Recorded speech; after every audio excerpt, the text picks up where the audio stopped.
We continue now at the top of Daf Yomi Gemara in Meseches Gitin. This is Gittin Daf 80b. The Gemara continues a statement from Rav Yehuda Amar Shmuel. He says, Zu divrei Rabbi Meir. This is the opinion of Rabbi Meir. Aval chachamim omer, but the chachamim say, Afil lo kasav elo l'shem santer shebeir. Even if he only dates it according to the santer of the city, we'll see in Rashi, Harezu Mugureshes, that is considered to be a good gerushin.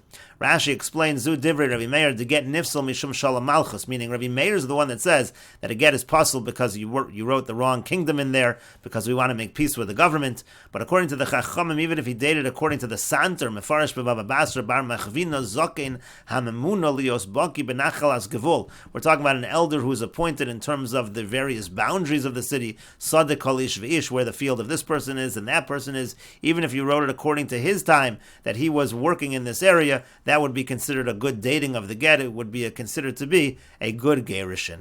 And the Gemara continues, how Gittin Daf 80b l'shem istanja de Bishchar. There was a get that was dated according to the governor of Bishchar. Shalcha Rav Nachman bar Rav Chisda l'kamei de Rabba. Rav Nachman bar Rav Chisda, he sent this question in front of Rabba. Some have the girsa of Rava.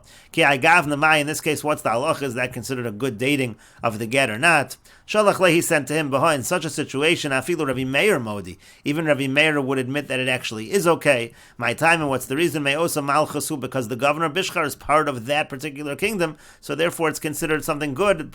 You're really dating it according to their government. But the Gemara says, but what's the difference than dating it according to the cleric in the city, where we said it's no good according to Rabbi Meir? And the Gemara says, Hasam over there, Ziluhu Milsa, that's demeaning to use the santer, that's a low position. But over here, Shvichalu Milsa, it's considered a praise that you're using the governor of this particular city, and therefore dating it in that fashion. Even Rabbi Meir would say that it's okay. And the Gemara continues, Rabbi Abba, Rav Huna, Marav. Rabbi Abba says that Rav Huna says that Rav says, Zu divrei Rabbi Meir. This is the opinion of Rabbi Meir. Aval chachamim omrim havlad kosher, but the chachamim say the child is kosher. Umodim chachamim l'Rabbi Meir, but the chachamim would admit to Rabbi Meir in the other case of the Mishnah, meaning if you're talking about the situation of Shalom Malchus, there the chachamim are lenient. But the chachamim would admit to Rabbi Meir to be strict, Shem Shina, Shemo, Shema, Shemiro, V'Shemiro, that if he changes his name or her name or the name of his city or the name of her city, Shavlad Mamzer, there even the chachamim would agree that the child is a mamzer. Amar Rav Ashi says, Zafanon nami tanino. That's how we learned it in our Mishnah as well, because in our Mishnah, the Shina Shemo Shema is like a separate clause. That seems to be a separate statement according even to the chachamim, because it says in the Mishnah, Shina Shemo Shema, Shemiro v'Shemiro, if he changes his name, her name, his city, her city, Teitze Mizel Mizav v'Chol Hadrachim La'iluba, she has to divorce both of them, and we apply all the stringencies. Haman Katani La, this segment of the Mishnah, who's the author? Ilay Rabbi Meir, if this segment is also only Rabbi Meir, Larvinu v'Lisninu, you should bunch them all together. Ela Shmami no Rabbanan, Shmami no. Rather, you see this part of the Mishnah is the Rabbanan, and indeed the Gemara says, you see that this is the case. And the Gemara continues at the two dots, Kol arayos sha'amru v'chulu. In all the cases of arayos, this was talking about a situation where a woman thinks she's tzaras erva, she thinks she's the co-wife of a woman who's an erva, and therefore she thinks there's no need for yibum or chalitza, she can just get married, and that's exactly what she does. She marries someone else without chalitza. Then it turns out that the erva, the person that she was a co-wife with, was an islandist, and therefore she really was obligated in yibum or chalitza. She should not have gotten married to someone else without doing chalitza, so we apply all of the stringencies. And the Gemara says, Nisu in zinu lo. The case in the Mishnah specifically is if she marries someone else when she wasn't supposed to. She marries without chalitza when she wasn't supposed to. But not just simply a case where she has his nus with someone else. In that situation, we would not apply all the stringencies. Leima teyave tiyuvta de Rav Hamnuna. Let us suggest that this is a refutation of Rav Hamnuna. The Amar Rav Hamnuna, because Rav Hamnuna said, Shomeres yavam shazinsa. If you have a woman who's supposed to be doing yivam and she commits a nus, asura li yavama. She's forbidden to the yavama. Here we're saying she's not forbidden to the yavama. We only apply if she got married to somebody else. But if she had znus, she would be allowed to marry the yavam. And so the Gemara says, Lo no nisu v'uadin lazino. It could be that the Mishnah is talking about she marries someone else, that makes her usher to the yavam. But even if she would have znus with somebody else, she would also be usher to the yavam. V'hayde katani nisu. The only reason the Mishnah has a case of nisu, lishna ma'al yanakat. The Mishnah wants to say it in a nicer, cleaner language. Doesn't want to talk about znus, but it would apply to znus as well.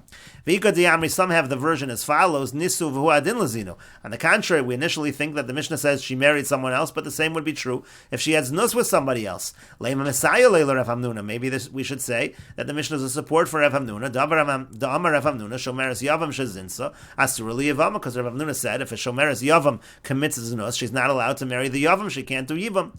And the Gemara says not necessarily a support for Rav Hamnuna. Lo, no, nisu davka could be that only if she marries someone else that we say she's asur to do yibam. Misham de michlafa beisha shalach ba'ala l'medina sayam, because that's already a case that can get confused with another case. Let's say a wife's husband goes l'medina sayam and she gets married in error, so then we're strict, and similarly over here we'd be strict, but we might not apply that to a case of zinus. And Rashi explains zinu lo in a case of znus. We wouldn't say that eino asur lesyavim, meaning she wouldn't be forbidden to do yibam. Let's say she goes and has znus with somebody else, doesn't do chalitza, she still could be with the yavam. The nisu chamer. The point is, if she marries someone else without doing chalitza, that's more strict. Why? Shema yomer, because then people might say chalatzla, that she actually did chalitza, v'nisas, and married someone else. V'chazer lakonsa mishen eskarsha, then she divorced that other person, and now she wants to marry the yavam. That would certainly be a problem. V'havalei no seas chalutza. So to come below yivne, the halacha is that you're not allowed to marry. A person's not allowed to marry his chalutza. He's not allowed to marry her if they already did chalitza. That's an issue of below yivne. That maybe is more of a problem than a case of zanus. And then the Gemara ultimately said it's only by a case of marriage. We would not apply the stringency to a case of znus.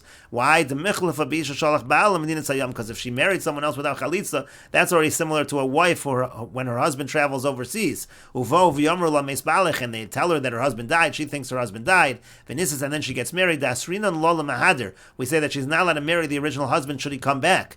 Even though all this happened ba'ones, so really she's technically permitted. The reason why we're strict is because people might think Giresh Rishon, that the first one really did divorce her. V'nasa zeh, then she married a second one. V'chazar Rishon v'echzira la'achar Gerusha Sheni, and now the first husband's marrying her again after she divorced the second husband. V'nim samachzer grushasa mishanisas. That really is a violation of marrying a person you divorced after she married someone else. So that's already a problem. By marriage, that's a problem. Hachanami Amrin, and here also when it comes to the case of chalitza, also people will get confused. They'll say Hacha Shema Yomru Cholat Zev v'nasa Zev v'chulu. They'll think there was chalitza, then she remarried. Now she's going back after she did chalitza. That's what they're going to think. That's similar to Isha Shalach Ba'ala L'Medina Sayam. Avol Zinus, but when you have a case where she just committed Zinus, less like Kala Kulihai, that's not something people hear about at all. Umeda Yadi de Pritzus Havai, people know that it was all a situation of Pritzus, she was just not acting appropriately. They're not going to think that she actually had chalitza, and so therefore maybe it wouldn't be a problem in that case. And the Gemara continues at the two dots. The Mishnah had a second case of yibum where there was confusion. Hakonis says yivemto v'chula. Let's say a person does yibum and then the co-wife thinks she's exempt. She goes and marries someone else. Then it turns out that the yibum was not good because the person that did the yibum was an islandess. So in that case also we say we apply all of the stringencies. We apply all of the knas, all of the fines. And the Gemara says with tzricha, now we need both cases. They're both seemingly identical cases. You have a first case of a co-wife who thinks she's exempt because she thinks she's tzaras erva. That erva turns out to be an islandess. The second case, it's a co-wife who thinks she's exempt because the first one already did the yibum. Turns out that wasn't a good yibum again because she was an islandess. Why do we need both cases? And the Gemara explains, if we only had the first case, mishum delo kayim mitzvahs yibum, there nobody did yibum. There she's just relying on tzaras erva. But here where the yibum was done with the other wife, so maybe we wouldn't be so strict, we wouldn't fine her. If we only had this case here, mishum de karam yakame, because over here in this case, the idea of doing yibum did apply to both wives. Now one of them did it, the one who did it, it turns out it wasn't a good yibum, but the concept applied to the co-wife as well. Aval Hasan, but over there, de lo ram yakame, there was no yibum from the outset because we thought we had a situation of arayas over here. So emalos, I would say maybe we shouldn't be so strict. So tzricha, so the Gemara says we need both cases. And Rashi explains, Delo Kayim Mitzvahs Yibum, again, there was no fulfillment of Yibum in the case where Tzaras Erva, Shal Yedeho Erva Nisasat Tzara L'Shuk. It was because of the Erva that the co-wife married someone else. Hilkach Kegloi, the Lav Tzaras Erva Havoi. Therefore, when it turns out she wasn't a Tzaras Erva, Kansinan La Misham Delohim Tina, Vasrinan La Yavam. So we impose a fine on her because she didn't wait, and we say that she's forbidden to marry the Yavam. Avol Seifa, but in the latter case of the Mishnah, Dikayim Mitzvahs Yibum, Kishanisa Zulashuk, Al Yedeshan Siyav Matzarasa, there the co-wife married someone else. because the other co-wife had performed Yibum. Yibum was actually done. So we should say that she didn't have to wait any longer, and we should not impose a fine. And you can go the other way. If you only had the latter case over there, both of them really, there was an obligation of Yibum on both of them. One of them had to fulfill that obligation. It fell on both of them together. When one of them did Yibum, and she did the Yibum before she had the two hairs that showed that she was not an islandess, so the co-wife should have waited to make sure that the Yibum of her co-wife was actually kosher, that there was no problem of islandess over here, because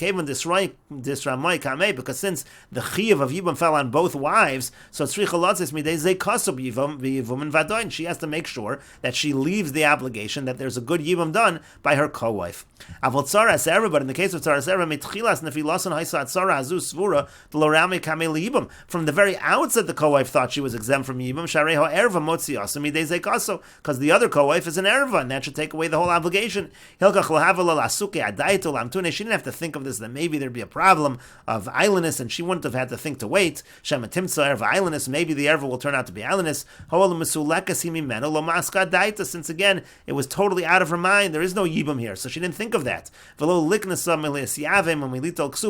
we shouldn't impose a fine from doing Yibum and from collecting her ksuba to Anusi, because in this case she's an Anusa, it was out of her control. Kamash Malon, so it's teaching us no, we impose the stringency in this case as well.